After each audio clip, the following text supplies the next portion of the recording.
దేవునికి మహిమ కలుగును గాక. కూడి వచ్చిన మీ అందరికీ ప్రభు పేరట వందనాలు, శుభాలు, మరణాత. ప్రభునందు ప్రియ దేవుని సంగమా, దేవుని బిడ్డలారా, ఈ ఉదయ కాలములో ప్రభు మీతో నాతో మాట్లాడుచున్నాడనే భావము మర్చిపోక, ఆత్మస్వరూపుడిగా దేవుడు మనకు తోడై ఉన్నాడని, ఆత్మరూపుడిగా మనకు సహాయకారుడిగా ఉన్నాడని నమ్ముచు దేవదేవునికి వందనాలు, స్తుతులు చెల్లించే వారముగా ఉన్నాం. ఈ దినము పాఠము కొరకు ప్రార్థన చేసుకుందాం. మహోన్నతుడా, సర్వోన్నతుడా, సర్వాధికారి, నీ కొందనాలు ప్రభువా. ఈ సమయములో నీ బిడలగా నీ ఎదుటికి చేరి నిన్ను స్తుతిస్తుండగా మా స్తుతులు అంగీకరించి నీ ఆత్మ నడిపింపు చేత నీ దాసుడే నన్ను నా తలంపులు మరుగు చేసి, దేవా నీ బిడ్డలతో నీవే మాట్లాడమని, నీ బిడ్డలకు కావలసిన ఆదరణ, కావలసిన నడిపింపు, కావలసిన ఆశీర్వాదం దయ చూపించి మహిమ పొందమని మా రక్షకుడును ప్రభు అయిన యేసుక్రీస్తు యొక్క పరిశుద్ధమైన నామములు అడిగి బ్రతిమాలి ప్రార్థన చేయుచున్నాను పరమ తండ్రి.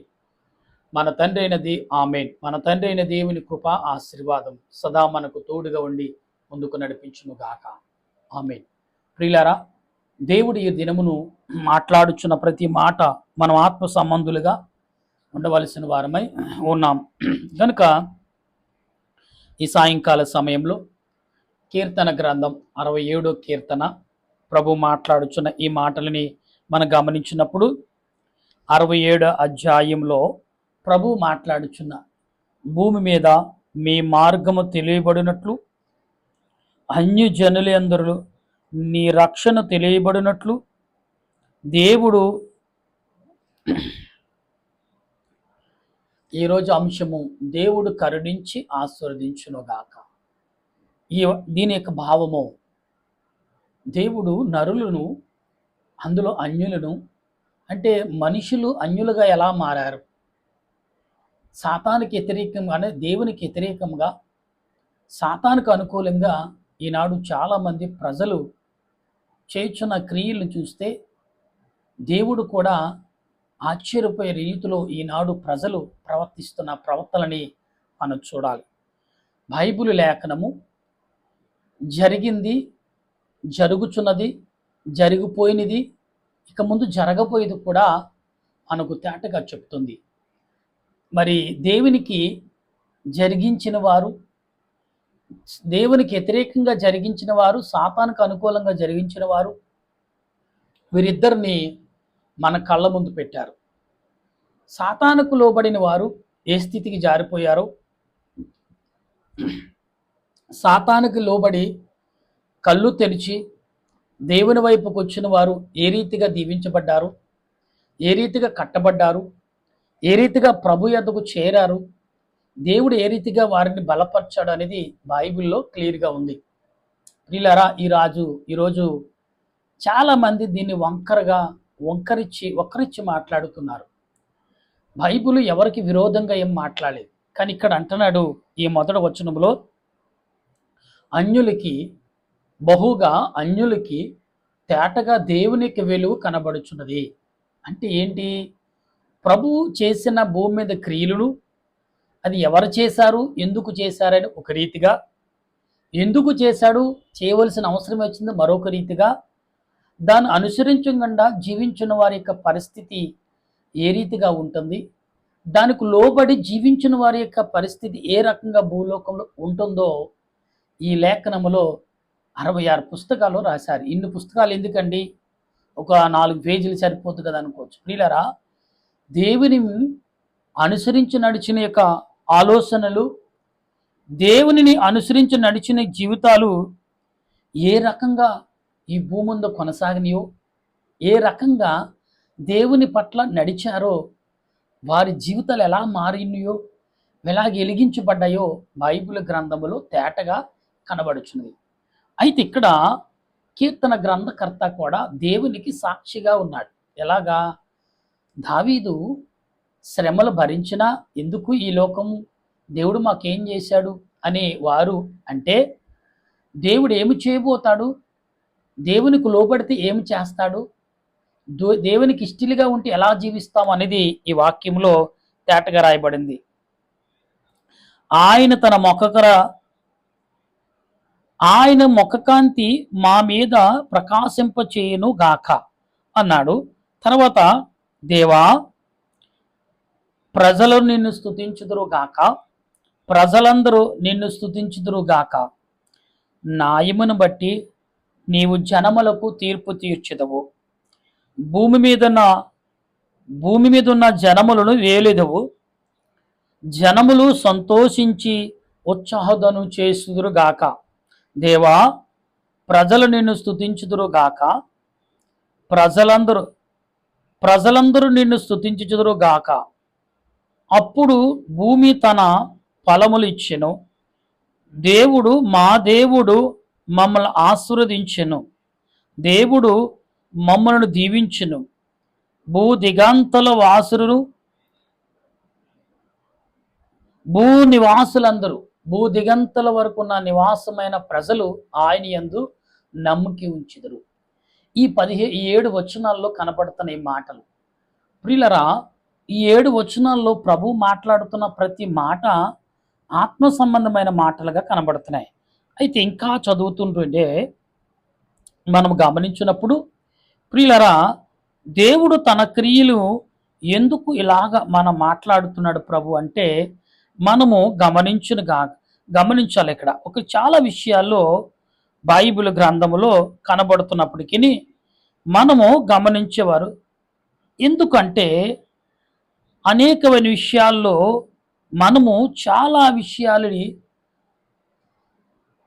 అనేక రీతిలుగా మనము మాట్లాడుతూనే ఉన్నాం. ప్రియులరా, జనములు సంతోషించి ఉత్సాహానుదను చేయుదురు గాక. దేవా ప్రజలు నిన్ను స్తుతించుదురు గాక, ప్రజలందరూ నిన్ను స్తుతించుదురు గాక. అప్పుడు భూమి దాని ఫలములిచ్చెను. మా దేవుడు మమ్ములను ఆశీర్వదించెను. దేవుడు మమ్మల్ని దీవించెను. భూదిగంతల నివాసులందరకు ఆయన యందు భయభక్తులు నిలుపుదురు. అంటే ప్రియులారా, ఈనాడు ఈ సుమారు 7 వచనాల్లో 67 అధ్యాయం 7 వచనాలు మనకు ఈ దినము ఉదయకాలంలో 20 వచనాలు కలిగిన అధ్యాయాలు మనం చదువుకున్నాం.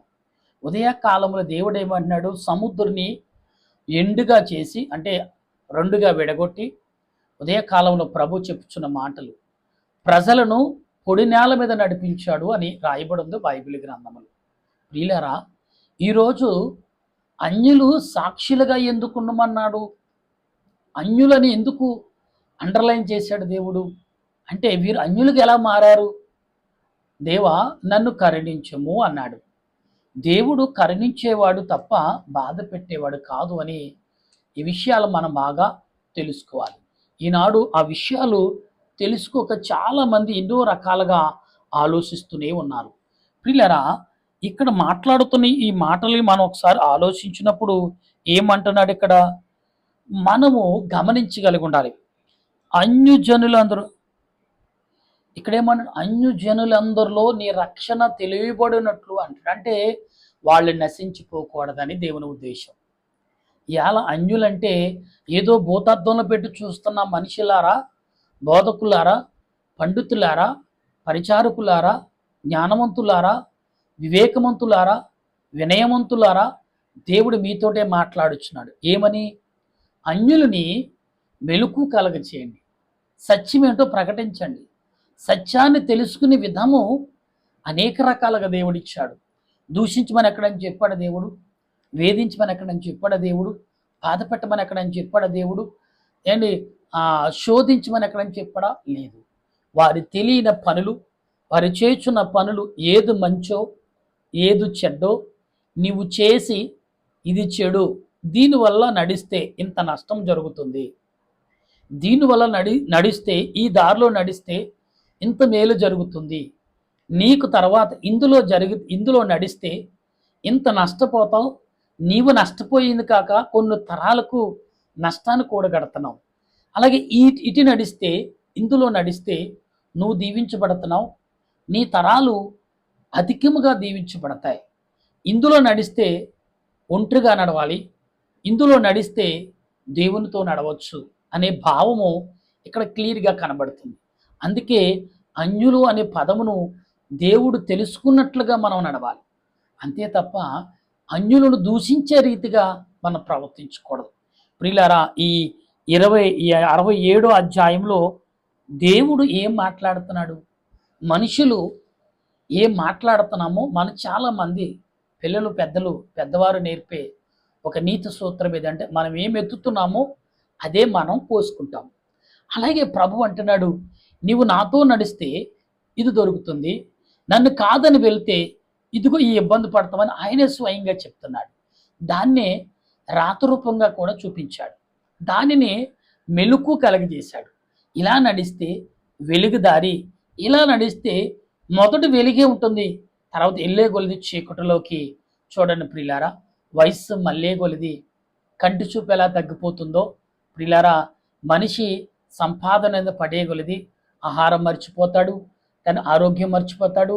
ఎంతసేపు సంపాదన, ఈ పేరుని సంపాదించాలి, ఇలా జీవించాలి, ఇంత రాయల్టీగా ఉండాలనుకుంటాడు. మంచిదే, తప్పు లేదు.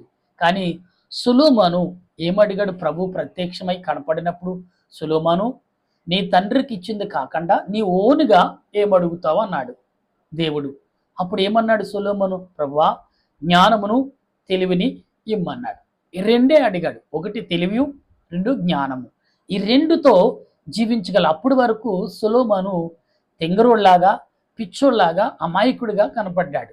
కానీ దేవుడు ఎప్పుడైతే అడిగించాడో, సదా నిన్ను దీవిస్తాను, నీతో నేను నడుస్తానన్నాడు. ఈ నువ్వు అడగందే కాక నిన్ను ఈ ప్రపంచములో మహా గొప్పవాడిగా చేస్తాను. ఏది? పేరులో, ధనములో, జ్ఞానములో, వినయములో, విధేయతలో, మాట్లాడే క్రియలో, ప్రజలకు మేలు చేయటంలో, ఆదరించటంలో, ప్రేమించటంలో ప్రపంచంలో సొలొమోను చేసిన క్రియ, సొలొమోను చేసిన ఆలోచన మరి ఎవరు చేయలేదు. దావీదు మొదట నడిచిన జీవితం, తర్వాత చేసిన క్రియ, కుమారుడు తర్వాత చేసిన క్రియకు బాధ్యత వహించి, తర్వాత చేసిన దావీదు యొక్క క్రియను కుమారుడు మంచి క్రియలతో కడిగివేశాడు. అందుకే దావీదు గారు దేవుడు మరణించక ముందే ఒక బిరుదిచ్చాడు, ఇతడు నా ఇల్లంతటిలో నమ్మకమైన వాడు. ప్రియులారా, ఈరోజు లోకంలో దేవుడు నిన్ను నమ్మకంగా ఉండమని ఎక్కడ చెప్పలేదు, ఎక్కడ ఆలోచించలేదు, ఎక్కడ నిన్ను ఈ రకంగా జీవించు, ఈ రకంగా మాట్లాడని ఎక్కడ ప్రభు ప్రకటించలేదు. అయితే ఈ రోజున నీవు ప్రకటిస్తున్న మాటలు కానీ, నీవు నడుస్తున్న నడకలు కానీ, నువ్వు ఆలోచిస్తున్న ఆలోచన కానీ ఎటువంటిదంటే దేవునికి అనుకూలంగా. అందుకే మనం ఎలా ఉండాలంటే, నువ్వేదో భారముతో పనులు చేయక్కర్లా. దేవుని యొక్క మంచి క్రియలకు, దేవుని యొక్క మంచి ఆలోచనకు, దేవుని యొక్క మంచి తలంపులకు లోబడితే చాలు. ఆయన అంటున్నాడు, నేనే మార్గము, నేనే సత్యము, నేనే జీవము, నేను తప్ప మరొక దేవుడు నీకు లేడు, ఉండడు, ఉండనేరడు అని చెప్పాడు. ప్రియులారా, ఈ ఉదయ కాలంలో నీవు కానీ, మనం, నేను కానీ, అయితే మీరు కానీ, మనమందరం అయితే దేవునికి ఏ రకంగా నడుస్తున్నాం? ప్రభు అంటున్నాడు కదా, మరొక మాటలు అంటున్నాడు ఇక్కడ, దేవుడు మమ్మల్ని కరుణించి మమ్మలను ఆశీర్వదించును గాక. అంటే దేవుడు మనల్ని కరుణించి ఆశీర్వదించును గాక అంటే ఏంటి? దేవుడు దీవిస్తాడు అని, ఇంకా దానికి తిరిగి లేదు. తర్వాత అంటాడు, దేవుడు మమ్మలను ఏమంటాడు? మా మీద ప్రకాశింపజేయును. అంటే ఆయన దీవించటమే కాదు, ఆయన మా ప్రకాశము మన మీద కుమ్మరించును గాక అంటున్నాడు. అంటే దేవుడు కుమ్మరించాడు కాబట్టి ఆ విలువను సాక్ష్యంగా రాతరూపంలో దావీదు గారు నీకు నాకు ప్రకటిస్తున్నాడు. అంతే తప్ప ఏదో ప్రకటించాలని ప్రకటించట్లేదు. ఇక్కడ ప్రతి భావము, ఎందరో గ్రంథాలు కాల్చేశారు, ఎందరో చించేశారు, ఎందరో పాతి పెట్టేశారు. కానీ దేవుని గ్రంథాన్ని మీరు ఎన్ని రకాలుగా, ఒక పేపరు 100 ముక్కలుగా చింపితే 100 పుస్తకాలుగా తయారవుతుంది, 100 గ్రంథాలుగా బయటకు వస్తుంది. అంటే 66 పుస్తకాలు ఎన్ని రకాలుగా విభజించబడుతుందో. అందుకనే ప్రియులారా, విత్తనాలు ఒకే గింజలో కొన్ని విత్తనాలు ఉంటాయి. అలాగే ఈ ఒకే పుస్తకంలో ఉన్న పేపర్లు ఒక రకంగా మీరు అనేక రకాలుగా చించి వేయచ్చు, కానీ అనేక వృక్షాలుగా మారుతుంది. రేపు అదే వృక్షము నీ ఆకలి తీరుస్తుంది, అదే వృక్షము నీ పాపాన్ని కడుగుతుంది, అదే వృక్షము ఫలాలు నీకు సంతోషం ఇస్తుంది, అదే వృక్షములో ఫలాలు నీకు దిగుబడి ఇస్తుంది, అదే వృక్షములో ఫలాలు నీకు ఆర్థికంగా బలపరుస్తుంది.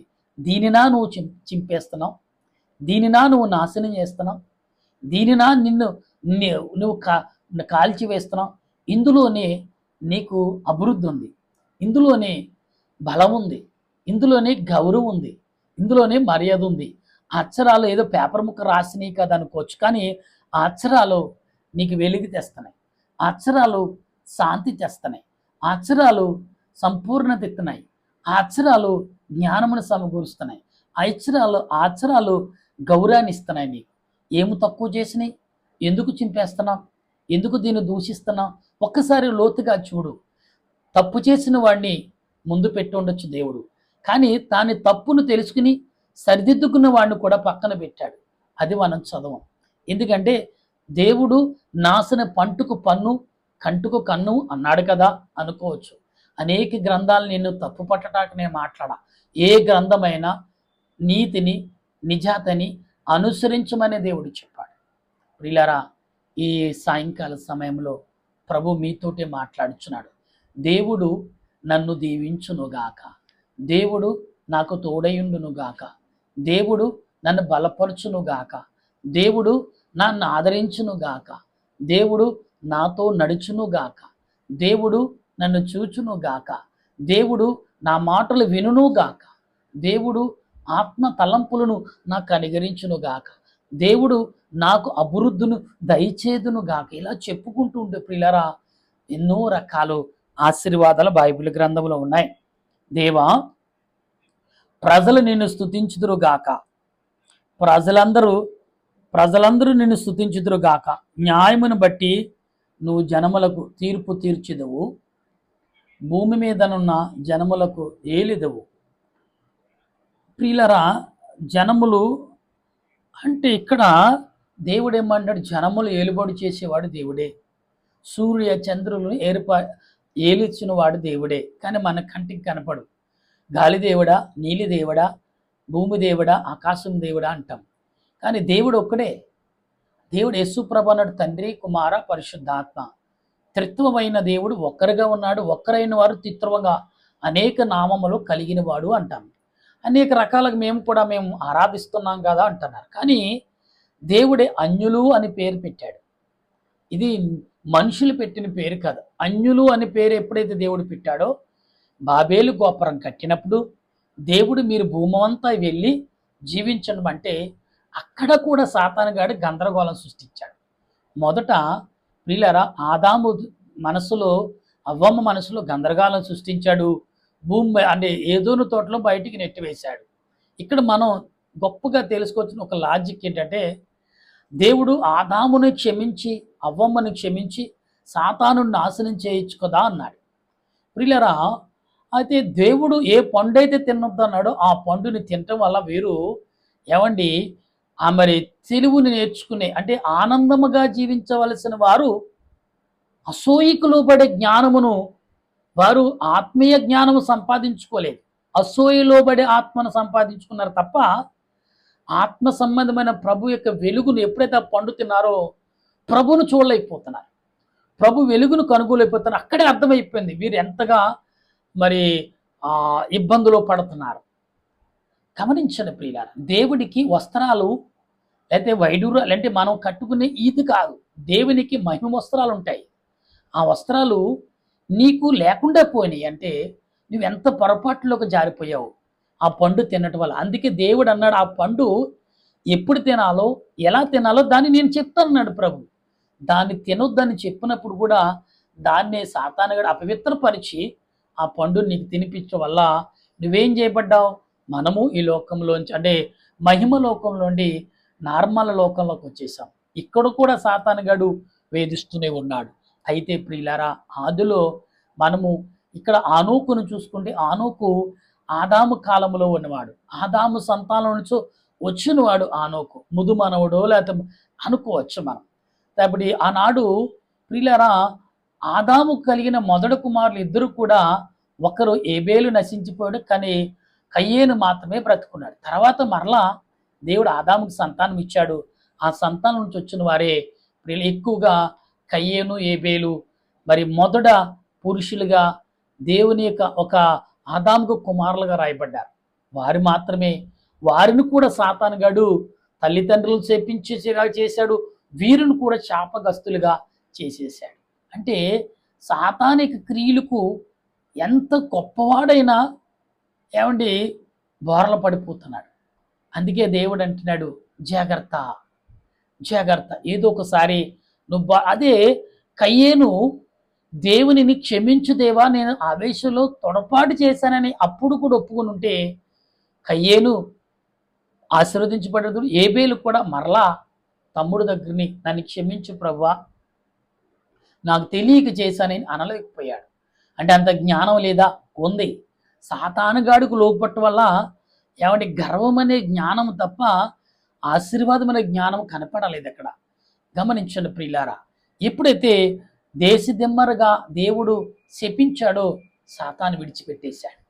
ప్రియుల అప్పటి వరకు కూడా సాతాను వాడిలో ఉన్నాడు. అప్పుడు తర్వాత దేశదిమ్మరగా ఉన్నప్పుడు అయిన తర్వాత దావీయుని కయ్యేను ప్రభువుని ఎరుగున్నాడు.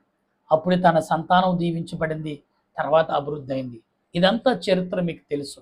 అయితే ఈరోజు ప్రభుని దేవుని ఆశీర్వాదము పొందుకుని అన్యులకు ఆదర్శంగా అన్యులకు మార్గదర్శులుగా ఉండగల కృపను పరిశుద్ధాత్మ దేవుడు మనకు అందించునుగాక. ఆమేన్. ప్రార్థన చేద్దాం. దయగల తండ్రి వందనాలు.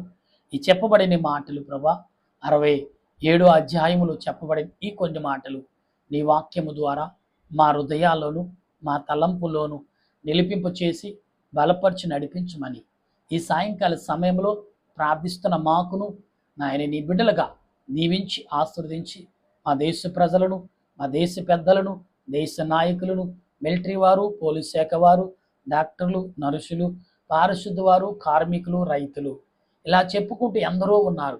వారందరిని పేరు పేరున దీవించండి దేవా.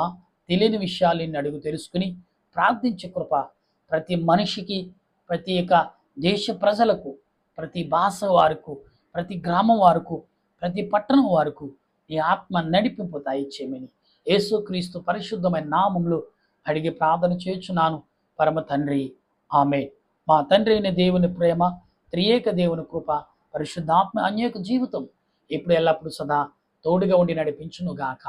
ఆమేన్, ఆమేన్, ఆమేన్. మీ అందరికీ మరణాత.